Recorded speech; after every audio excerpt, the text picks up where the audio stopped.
Hi and welcome. Thank you for joining us for this pre-concert talk. With very exciting season finale program lined up for you as we cap this 21st season for True Concord, a season that has been one in which we're celebrating Tucson's 250th birthday, upcoming yet this summer.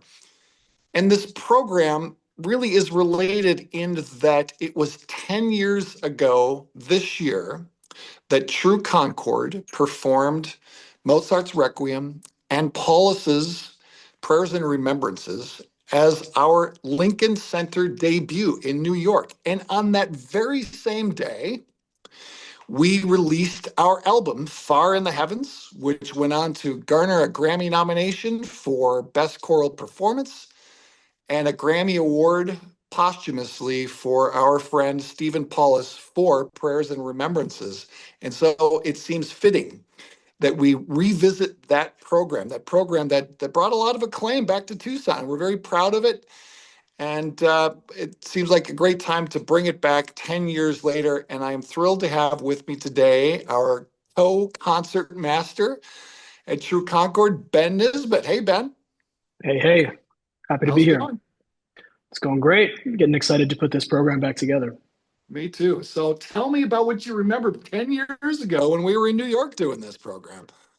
Well, actually, I remember a lot, which is kind of amazing because, so many things have happened in my life and everybody's life since then. But yeah, we had a pretty whirlwind experience getting up to New York and touching down and getting right to a rehearsal almost immediately Yes. after getting into town. And then, next day turn around and we were at Lincoln Center. And before we knew it, we were playing this concert.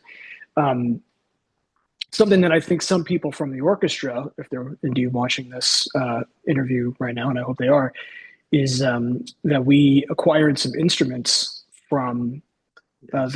a pretty famous instrument dealer, stringed instrument dealer in New York. And one of the instruments that was acquired was for me, which was a 1742 Guarneri del Gesù, which at the time was valued at $8 million.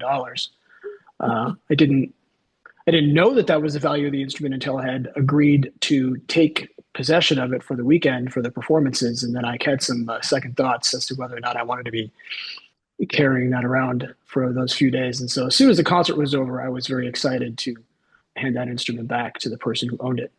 But I also remember a lot of really great music making. I remember a lot of really good camaraderie, excuse me, with the instrumentalists and with the singers, and of course with Eric and the True Concord staff and team. And we had a really great audience for that concert. There's hundreds upon hundreds of concerts take place in New York City, every month, and we had a really nice and invested and really excited crowd there to take in those performances. And we were also proud of the work that we did, not just with the CD, but with then actually bringing it back to life in front of people. So a lot of positive memories with that. Yeah, well, I'm glad you shared some of those. It was a very special occasion, not just because we were performing in, the cultural capital of the US. Um, that was exciting being at Lincoln Center, but we were there on September 11th, 2014, Hmm. reprising this very program that we performed on the 10th anniversary of 9/11, when we premiered Stephen's piece, Prayers and Remembrances.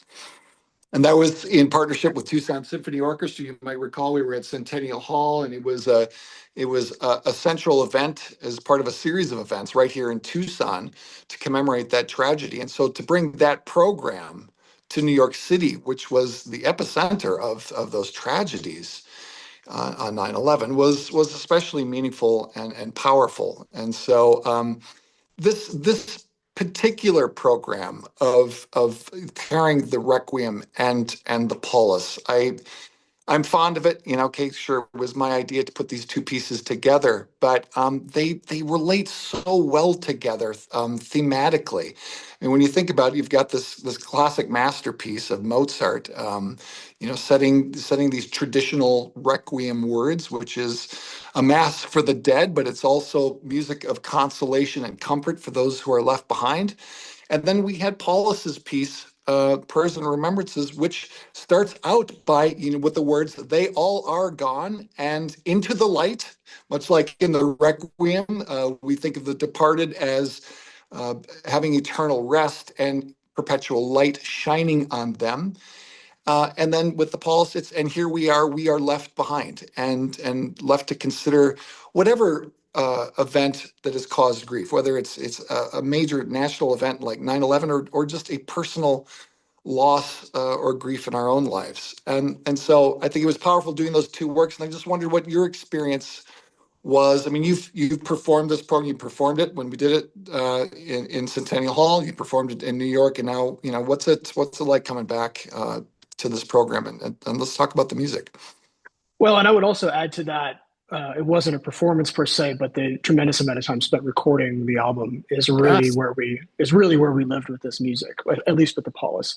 It's interesting, man. Like I got to tell you, I really love both of these pieces for what it is that they are or seem to be trying to do. The idea of a standard Latin Requiem Mass where, the composer is setting a very, very established and standard text that that everybody, at least who would be familiar with that type of a service or a rite, and then of course who also would be familiar with that music would know and would expect. And so there are certain things where within the context of the words and the different parts of the mass that you would expect that the music is going to sound a certain way and there's going to be a certain element of drama. Certainly Mozart, writing as somebody who wrote a lot of opera, think about the kind of the same thing with Verdi. We expect the drama, we expect the text painting and all these different things to happen. And so, for somebody like Paulus, who maybe is a little bit more in the tradition of, certainly not religiously speaking, but more in the tradition of like Brahms writing a requiem that had more personal resonance for him and the way that he was seeing this project. I really love that too, because I think it takes it out of this like trying to fit your musical ideas into something that already exists and instead trying to find new texts and new concepts, new sentiments, and the way that he obviously pulls them from all these different places, I think makes it even better. And I think it's actually kind of ahead of its time. You don't really think about anything being ahead of its time anymore these days because time seems to move so fast with the way that culture and music go. But I really think that. And I guess the more that I talk about it now, because I hadn't really thought about it in these terms until just this moment, it's really kind of amazing to me how long the gestation of this whole thing was. And if you include the very, very first performance of these pieces back in 2011, and then we didn't actually start recording those pieces until 2 years later in 2013, which, as we know now, thinking back in retrospect, was sadly the kind of the end of Stephen's life. It was yeah. Yeah, and then as our audiences maybe have started to figure out, we tell them, hey, we're starting a new recording project and be on the lookout for this record when it comes out in 2 years. For us, that's normal, but that might seem like a really long time for people to see the start of a creative project and then think how long it takes for it to be birthed into the world. And the number of things that we've done, even since our most recent CD, which just came out, the Jake Runestad project, we had already recorded another album since that thing was recorded, and yet it still hadn't even seen the light of day. And so I think about that and the amount of time that has passed and how we have changed as people along with this music, which to me is one of the most exciting reasons to do this concert again, because, a lot of the same people are going to be playing this, a lot of the same people are going to be singing it, but all of us are going to be different and changed, and we will have experienced change and maybe even loss or tragedy in our lives, and maybe the way that we approach this music will be affected by that. And that, I think, can only lead to new, fresh, and really, really vital performances. Well, I'm glad you mentioned that. And for me as a conductor, I really value the opportunity to come back to a piece.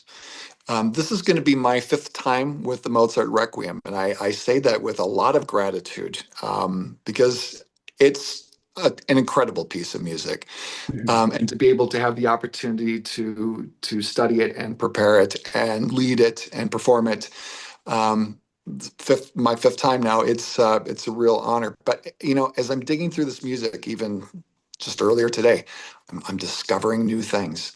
I'm thinking about things differently, different shapes, different, concepts that were right there in the music that I didn't see the first time, but, or the second time or the third time. And there they are. It's like, wow, and here I am. I'm amazed at Mozart, but Mozart, he never ceases to amaze. But it's true of work by Paulus too, or any composer, any major piece, where there's been some time, and it sort of lives in you for a while. Then you come back to it, and like you said, you're different.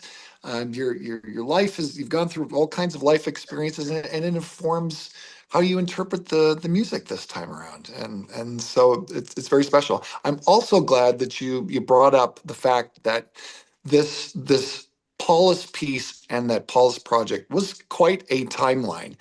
And, unfortunately, part of what stretched it out was, just 6 weeks after we recorded that album, Stephen had his tragic stroke, but he Hmm. remained in a coma for, gosh, was it over a year or close to that? And so we didn't feel like we could release this album.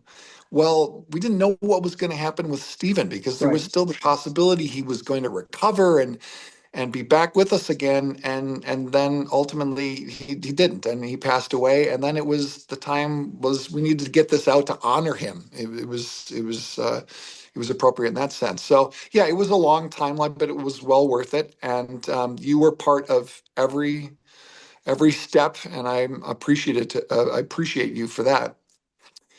Going back to the Mozart for a second, it's I guess I've already said this, but I think it's in my top five pieces Sure. in the repertoire. I know you love the piece. So there are aspects of the piece in particular.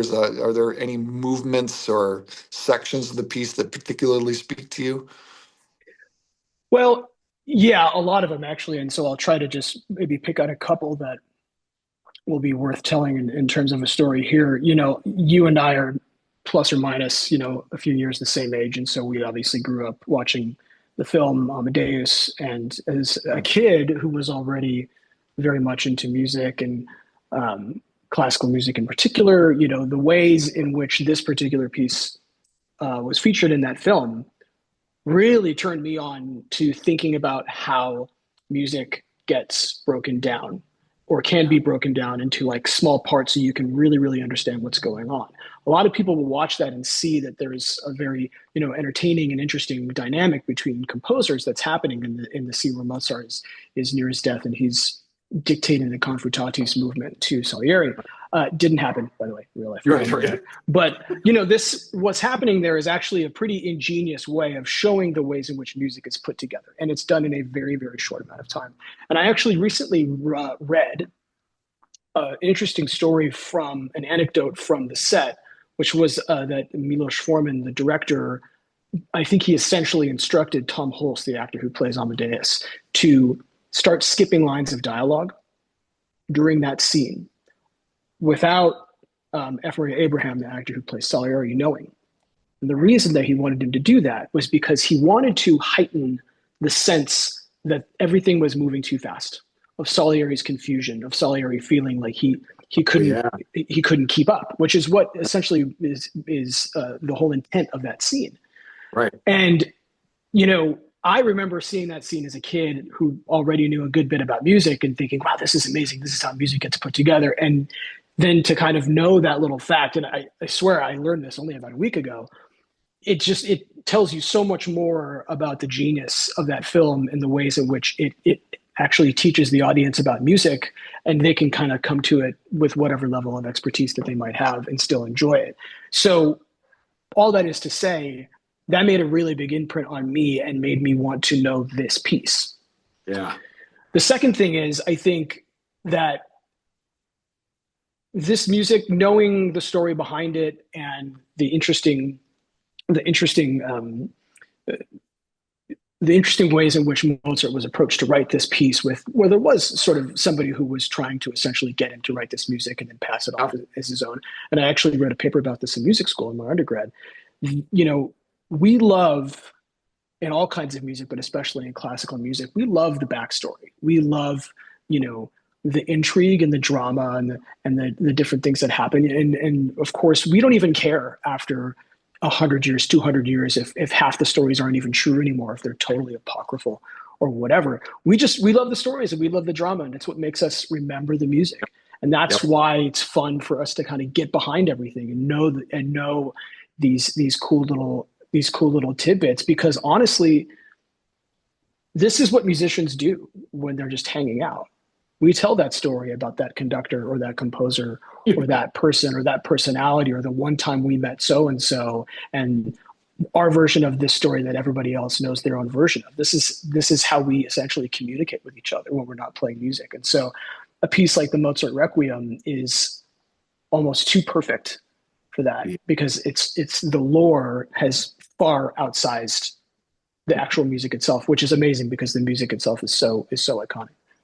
It is. Well, and I'm glad you brought up the movie Amadeus, because I have the same feelings about that movie. It was, and there was nothing like it. I don't remember a film quite like that. That was all about a composer and his genius and this mystery and intrigue around his most famous piece. And certainly the film made the piece even more famous, even if some of the aspects of the film are a little fictionalized. But it just raised my intrigue, and I'm sure so many people, whether they're a music student or know much about music at all.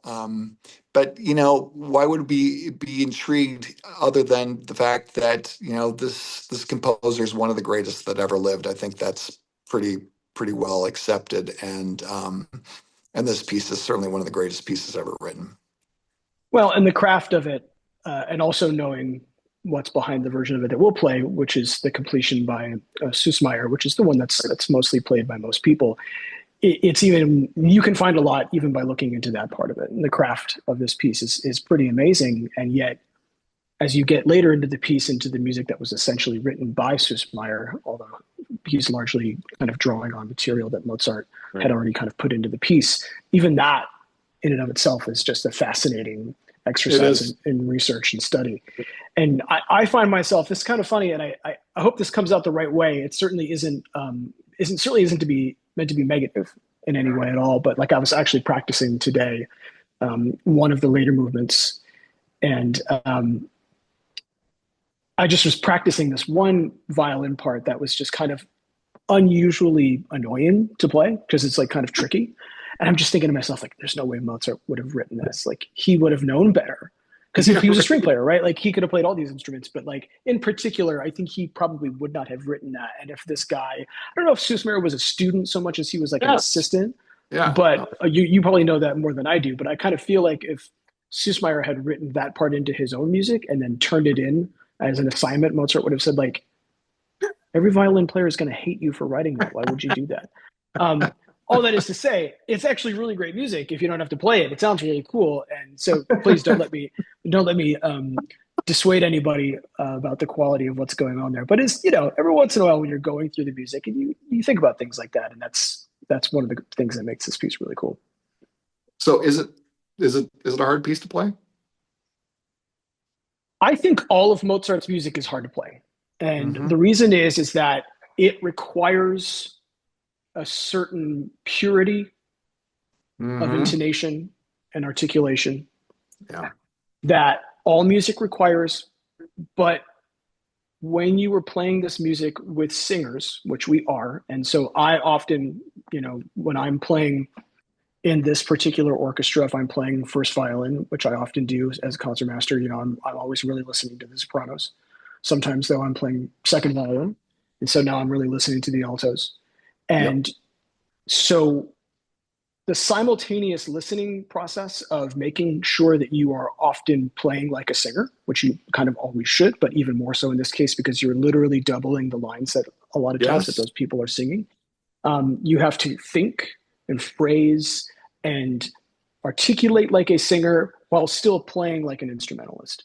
And so thinking about technique and thinking about intonation and all these different things with that added layer is always a little bit of a challenge early on in the process. And then as the band plays together a little bit more, and when I say the band, I mean everybody, yeah, then it does start to actually feel natural. But there are times when you're really, really just in your head and you're trying to make that work. And it's not always easy because the other thing is that we know this music so well.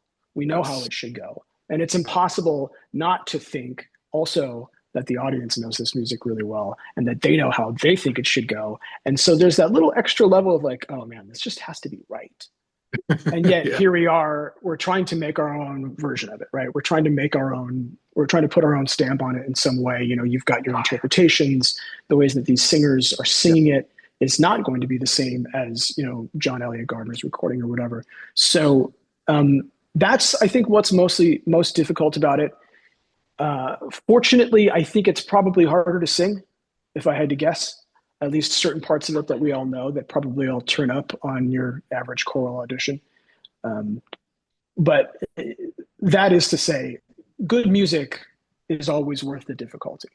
Absolutely. And in this particular case, that certainly is what we have. Well, and I can't wait to work on this music with you and perform it with you and continue to explore it with you. And as a concertmaster, you have a big role to play, and sometimes you don't get all the credit you deserve. But you know, I as think I get too much credit actually, but oh no, no, look, I mean, the conductor gets all the glory, right? And then the applause and everything. But honestly, the conductor relies a lot on you as the leader of the orchestra because you're watching me like a hawk, but you're also bringing everybody along, and they're looking at me, but they're really looking at you too, and so your leadership is just so crucial, and you're really good at it. So thank you. I think the most important thing for a concertmaster to do outside of just making sure that you're playing all the right notes and that you're really locked in with the conductor is to bring the energy, to set the Yeah. tone for the level of intensity that everybody needs to have. Um, Whatever that is, that to me is like the most important thing. And I think that's a real difference between musical success with an orchestra and just kind of a okay performance or even just an okay rehearsal. And I do also think that it's important to rehearse the way you perform. And so I view that as sort of my most important role within the orchestra. And then, it's the job of the orchestra to kind of for everybody to kind of soak that in and to feel what that is between the conductor, between their stand partner, between the people around them, and try to match it every time you play the music. And that starts, 7:30 p.m. on the dot with the first rehearsal on Monday night. You have to be ready to do it and keep it that way for the next 6 days. Yeah, well, thank you in advance for that. So before we sign off here, real quickly, Mm-hmm. going back to New York, Yeah, three things. One, you didn't give yourself enough credit about those instruments yeah. that you arranged for us to play. And it wasn't just your violin. You'll recall too that you Mm-hmm. arranged for some cellos, and it was Well, your connection. and that was the whole thing that started it. And I'll say this: at the time, those instruments came on loan from Florian Leonhard violins, but they came via a friend of mine named Jonathan Solers, who since then has broken off and started his own very successful fine instrument shop in New York. He has sold Stradivarius. He has sold some pretty serious instruments for a guy who is barely even 44 years old. And, you know, I just knew him from music school and I knew that he was a homie and that I could call him up if we needed some help. And he was like, yeah, what do you need? I've come up and see me after rehearsal and we'll get you guys hooked up. And there it was, cellos, violins. And I remember having to make my way all the way down from the upper west side back down to Times Square where we were staying, Yeah. just holding on to this violin for like dear life in a rainstorm in the back of a Oh, black town car like situation. I felt super cool actually. It's pretty gangster actually. But that didn't calm the nerves anymore.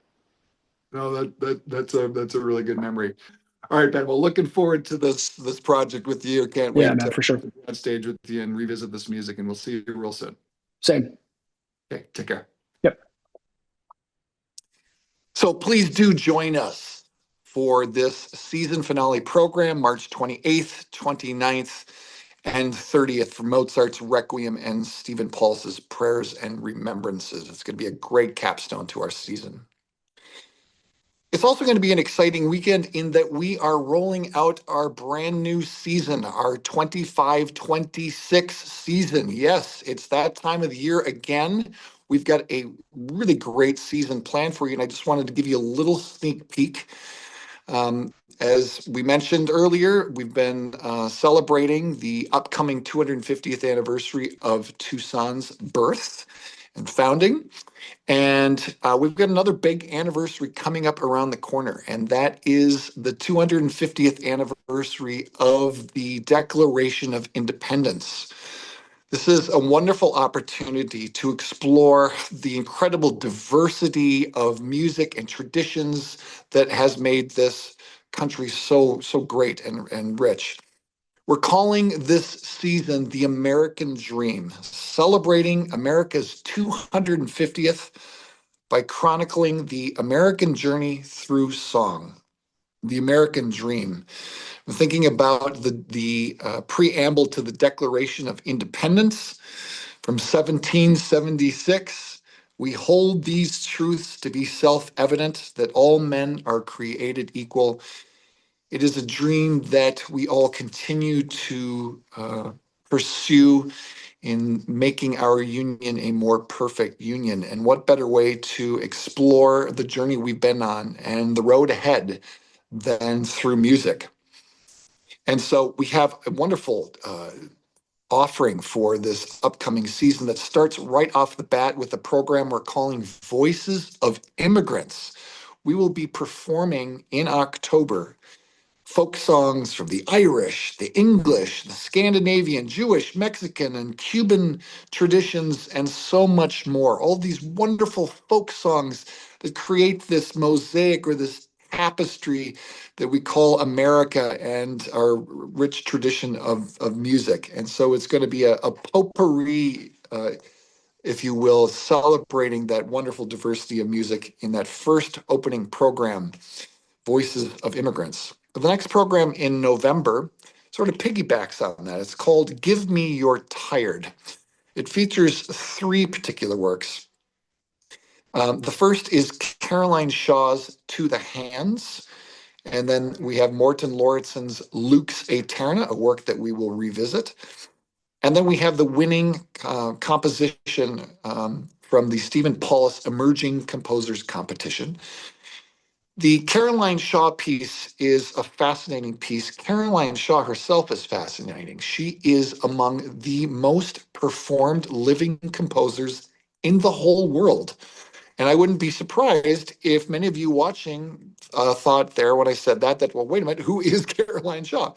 I can tell you that she's the youngest person to ever win the Pulitzer Prize in music. She is a rock star, if you will, in the classical composition world. And her To the Hands includes a paraphrase of that incredible poem that is inscribed on the Statue of Liberty, Give Me Your Tired. We're going to pair that with Lauridsen's Lux Aeterna, a piece that we last performed in 2019. And it's sort of the other side of the coin of this idea of give me your rest, because it is a quasi requiem. This is Morten Lauridsen's magnum opus, to be sure. It's his largest and most famous work. We had the great fortune of having Mr. Lauridsen here with us back in 2019 when we performed this piece, and looking forward so much to reprising that work. And then the winner of the Stephen Paulus Emerging Composers Competition will be setting to music a poem by an American poet yet to be selected, with the help and assistance from the UA Poetry Center. The poem will be about the immigrant experience. So three works for Give Me Your Tired in November. In December, our annual Lessons and Carols by Candlelight this year, it's going to be an all-American Christmas. So staying on the theme of America, the composers that will be featured on that program will be Americans. It is a traditional program still. You have the opportunity to join your voices with True Concord's voices on carols that we all know and love. And we'll get to hear some brand new works. In fact, we are unveiling a brand new Christmas carol competition. It'll be a national competition. We'll have the very first winner, and that piece will be featured on that program. We'll also have a piece by our composer in residence, Tim Takash, and some other classic American works. We're going to have the third installment of our holiday special. After two back-to-back sellouts of our holiday special, we're adding a second performance, and it's going to be at the Skyline Country Club again, which is a wonderful venue with incredible views of the city. This is in contrast to the more formal lessons and carols. This is sort of a let your hair down type holiday experience. You can grab a drink and enjoy a more relaxed atmosphere and enjoy the lighter side of the holidays in terms of the musical repertoire. So we'll hope you join us for both of those programs in December. In January, a program that we're calling Music of the Pioneers. This is we'll be featuring selections from Copeland's Old American Songs, works from the Sacred Harp tradition, several Stephen Foster songs, classic hymns, and African American spirituals. As we celebrate music of pioneers, American pioneers. And we're thrilled to have with us guest artist Will Liverman, thanks to our partnership with Tucson Desert Song Festival. Will Liverman is an incredible baritone who will be singing the Copeland Old American Songs with us. And I encourage you to look him up. He's an exciting, exciting singer, and we're thrilled to have him join us. In February, a program we call I Dream a World. Two works. We're going to reprise Jake Runested's Dreams of the Fall. This is one of the two pieces that were on our Grammy-nominated album of Jake Runested's music. This is a work that Jake wrote that highlights the experience of veterans who have served on our behalf and have faced the perils of armed combat and their experience in combat and their experience coming home, many of whom have had to deal with PTSD. And this work is, while compelling and poignant, ends with a very hopeful note about imagining how we as a community can embrace those people, those brave souls who fought on our behalf and served our country so valiantly. The other work on the program is Peter Boyer's Dreaming a World. It quotes, among others, Langston Hughes, Walt Whitman. It has references to Cesar Chavez and John F. Kennedy, Martin Luther King Jr. And it basically gets to the idea of dreaming a world where everybody can live in harmony and in peace, regardless of our differences, that we celebrate that which we have in common, our human experience and our need for love and acceptance and just living in unity and harmony.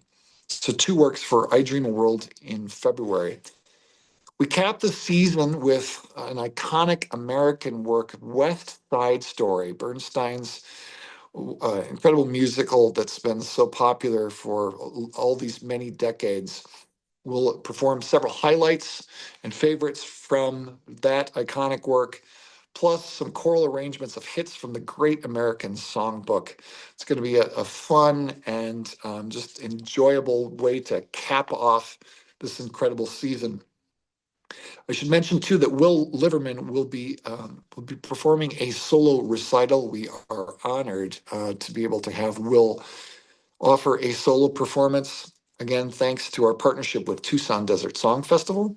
That's part of our close-up vocals recital series that also features Jennifer Johnson Cano and her husband and Tucsonan Chris Cano.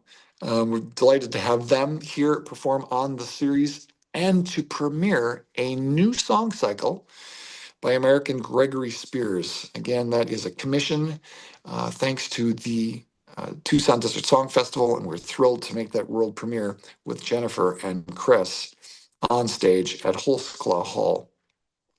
And finally, our own Christina Kay and Kim Leeds. Regular members of True Concord have formed an ensemble they call the Filigree Ensemble. Christina and Kim are going to take us back to 1776 with music of the leading European composers from that time, many of whom I'm sure you can imagine. And that is going to be mixed with music from colonial America. So a fitting program in 2026 as we near this exciting milestone for our country, the 250th anniversary of the Declaration of Independence. This coming soon, and we have lots of great music to celebrate and to mark the occasion, and especially to celebrate that which makes this country so great, and it's the diverse voices and musical traditions. And so we're thrilled to bring that to you in 25-26 in a season we're calling the American Dream. So season tickets are available right now, and single tickets will go on sale after Labor Day. But I can tell you right now that this program, as we've unveiled it to an exclusive group first, the program has really resonated with them, and the sales have already been off the charts. So get your seats now and guarantee them for next season. And in the meantime, we look forward to seeing you. Hope to see you for Mozart's Requiem and Stephen Paul's Prayers and Remembrances. Thank you so much for your incredible support this year. So many exciting things have happened this year, including the incredible success of our Taking Flight campaign. Thank you to all of you who have supported it, and to all of you who have supported us with your annual gifts and with your ticket purchases. And we hope that you have a great summer.